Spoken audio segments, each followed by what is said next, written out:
Gaza जंग की अब इजराइल पर भारी पड़ रही है। हालांकि जंग की वजह से खोई हुई जिंदगी की कीमत लगाना नामुमकिन है, लेकिन फाइनेंशियल रिपोर्ट्स इजराइल की मईशत के तबाह होने की पेशनगोई कर रही हैं और इसका मवाजना कोविड-19 महामारी के दौरान मची तबाही से किया जा रहा है।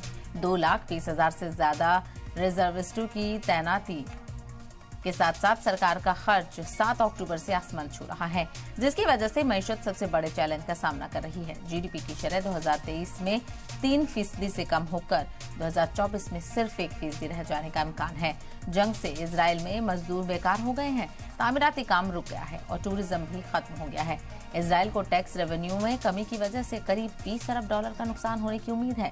गाजा में जंग में 87 दिनों से ज्यादा वक्त यहां पर हो चुका है।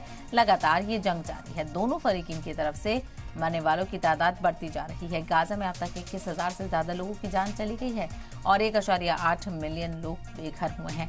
लेकिन सवाल यह है कि क्या अपनी मईशत को बचाने के लिए इजराइल इस जंग को खत्म कर सकता है? ये सवाल लगातार यहाँ पर खड़ा हो रहा है, लेकिन इसको लेकर कोई पेशरफ्त सामने नहीं आ रही है। और जिस तरह से इजराइल की तरफ से ये भी कहा जा रहा है कि वो अपने पैटर्न को बदल रहा है और वो 2024 में भी इस जंग को यहाँ पर जारी रखने की बात कर रहा है, यानी अपनी चीज़ों को मजबूत करने की इजराइल की तरफ से बात कही जा रही है कि वो अपने पैटर्न में थोड़ी सी तब्दीली कर रहा है और जो रिजर्व फौजी वहां पर तैनात किए गए हैं, रिजर्विस्ट हैं, वो उनको बाहर निकाल रहा है, टैंक्स को भी निकाल रहा है, ताकि एक वक्फे के बाद और मजबूती के साथ इनको मैदान में उतारा जाए। तो ये तो इजराइल की तरफ से कहा जा रहा है, इजराइल की हुकूमत की तरफ से कहा जा रहा है, लेकिन दूसरी तरफ कहा जा रहा है कि जो जंग के पीछे की जो पिक्चर है, जो इजराइल में परेशानियां उखड़ कर आ रही हैं, जो परेशानियां उठ रही हैं, वो है मईशत और जो निज़ाम है वो पूरी तरह से अब चरमरा हुआ नजर आ रहा है।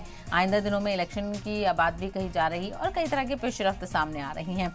तो ऐसे में मईशत को लेकर बड़ा सवाल यहाँ पर उठ रहा है और इसकी मवाजना कोविड-19 से की जा रही है। आपको याद होगा हाल ही में कोविड-19 का दौर जो गुजरा है वो ऐसा दौर है जिसको कोई भी दोबारा याद करना नहीं चाहेगा, और खास करके नए साल की शुरुआत में। लेकिन यहाँ हम इसलिए जिक्र कर रहे हैं क्योंकि इस वक्त जो इजराइल के हालात हैं वो कोविड-19 के दौर से मिले जुले यहाँ पर नजर आ रहे हैं, क्योंकि अब यहाँ पर काम को लेकर और जो खर्चा है, किस तरह से चीज़ों को सही निज़ाम से चलाया जाए, उसमें परेशानियां भी देखने को मिल रही हैं।